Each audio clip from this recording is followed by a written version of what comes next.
Best thing about YouTube is that you can express yourself. It is a platform where everyone has a voice. Doesn't matter if you are on the left, right, or like us and in the middle. However, there is a video that is online that is causing waves. The video is showing American Syrian women wearing a hijab and doing a rap with her other performers.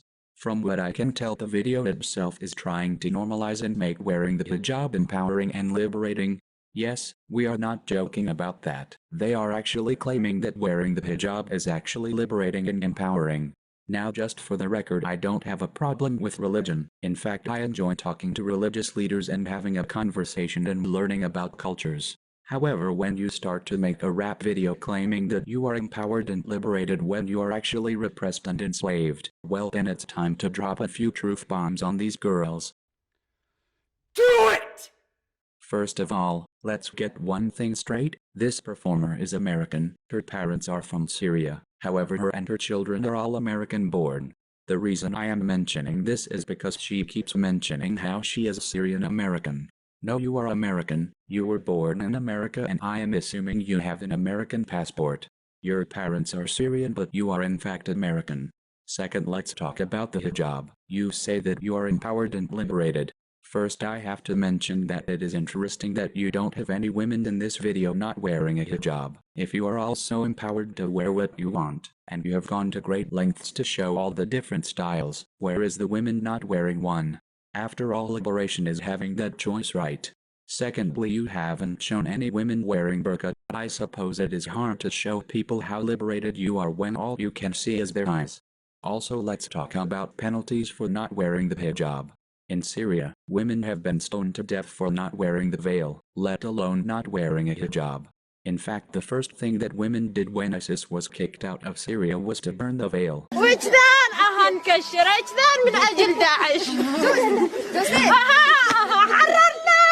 Next, let's talk about the line. Make a feminist planet. Woman haters get banished. Covering up or not, don't ever take us for granted. We have already talked about what happens when women choose not to cover up, but let's talk about feminism and Islam. First and most of all, women stand for both. Socialist feminism and radical feminism can be distinguished from the main theoretical strand in first wave feminism, equal rights feminism or liberal feminism. The emphasis of liberal feminism is on inequality between men and women in the public sphere of life, employment, education and politics. www.wlv.ac.uk, Strands of Feminist Theory. Now let's have a look at what Islam stands for when it comes to women's rights. You keep saying about Syria, so let's look at women's rights there. While Syria has developed some fairly secular features during independence in the second half of the 20th century, personal status law is still based on Sharia. Well, that doesn't sound too good. Maybe it gets better. What is the stance of Sharia law and women's rights? I have put a link in the description below to this webpage that talks about the dangers of Sharia law and women. However, it also puts some quotes here now for you all. Under Sharia, wives can be beaten, whereas under Western laws women and men are equal. Under Sharia, women are not equal to men, but are considered inferior. For example, according to Q434, husbands are allowed to beat their wives if they fear disobedience, which implies that actual disobedience need not occur for the beating to be justified. 2. Under Sharia, females enjoy fewer rights than males. According to Q2:282, the testimony of a woman is worth only half that of a man's. And bring to witness 2 witnesses from among your men. And if there are not 2 men available, then a man and 2 women from those whom you accept as witnesses, so that if one of the women errs, then the other can remind her. According to Q411 and Q4:176, a woman may inherit only half as much as her male brother does.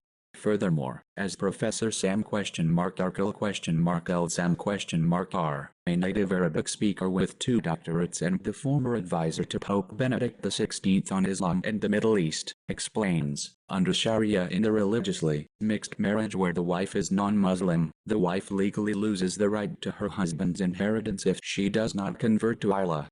3. Under Sharia, marriage and sexual intercourse with prepubescent girls is permissible. According to Q65:4, sexual relations with females who have not yet had their menstrual cycle, i.e., prepubescent girls, are permissible. The verse is found in the 65th chapter of Al-Tal Q, divorce, which begins by stating that when you divorce women, divorce them when they have reached the end of their waiting period, Ida. A waiting period or Ida is a certain amount of time that a Muslim man is supposed to wait before marrying a divorced woman, so as to make sure that she is not pregnant from her previous husband. It is in this context that we are to read Q65:4, which states the following.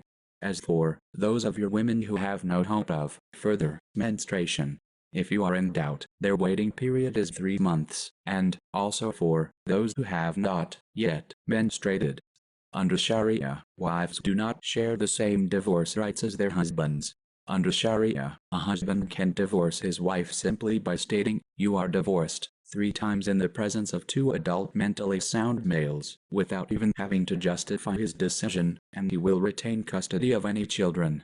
In this connection, Professor Samir states that the most absurd thing is that if the husband later repents of his decision of divorce, and wants to recover his wife for the 3rd time, she must first marry another man who in his turn will repudiate her. Q2:22930. By contrast, no such power is given to the wife. 5. Under Sharia, female rulers are frowned upon. Sharia frowns upon female rulers. This originates from a th in Sahih al-Bukhari, the most trusted Muslim th,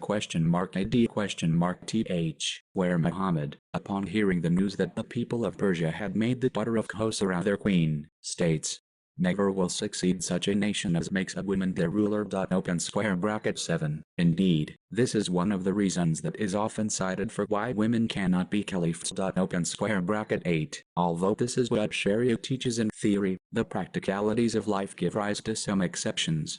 In the Muslim world you did occasionally have female rulers like Shajarat al-Durr, d. 1257, who ruled Egypt in medieval times.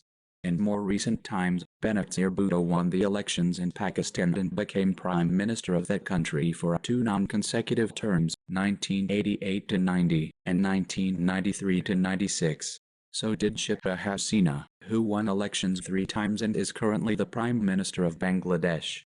6. Under Sharia, wives should be subservient to their husbands. Under Sharia, a husband has absolute authority over his wife. As Professor Samir remarks, a man can forbid his wife to go out from the home, even to go to the mosque, since in a Ahmed tells a woman that her prayer has no value if it is done without her husband's permission.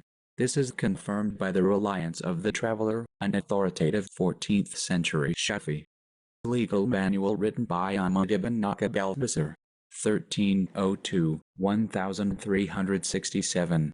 The manual states that a woman may not leave the city without her husband or a member of her unmarriageable kin accompanying her, unless the journey is obligatory, like the Hajj. It is unlawful for her to travel otherwise, and unlawful for her husband to allow her. Furthermore, under Sharia, polygyny is allowed, for Q4:3 explicitly permits Muslim men to marry what seems good to you of the women. 2, or 3, or 4. Because of this verse, till this day in many Muslim countries it is permissible for a man to marry more than one wife. 7. Under Sharia, women are deemed lacking in faith and intelligence. As students of Islam know very well, Sharia does not just draw from Nick verses for its oppressive view of women. For it also draws on the the so-called sayings of Ahmed. In one such had th from Sa Hal but r. The most authoritative Sunni collection of th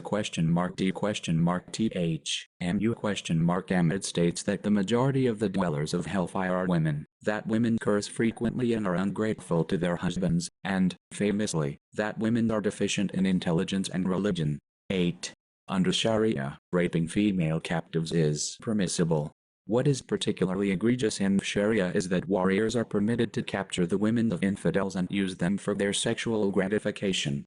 According to Q4:3, Q4:24, Q23:56, Q70:2230, having female slaves, those whom your right hand possesses straightforwardly referring to female slaves. having female slaves, Droge explains, is permissible even when a Muslim male is married. Indeed, the Quran contrasts female slaves with married women a few times, clearly demonstrating female slaves were not considered to be wives. There can be no doubt that in using the term mamlakat minkum, the Quran is here referring to females who have been captured during war for the sexual gratification of their male captors.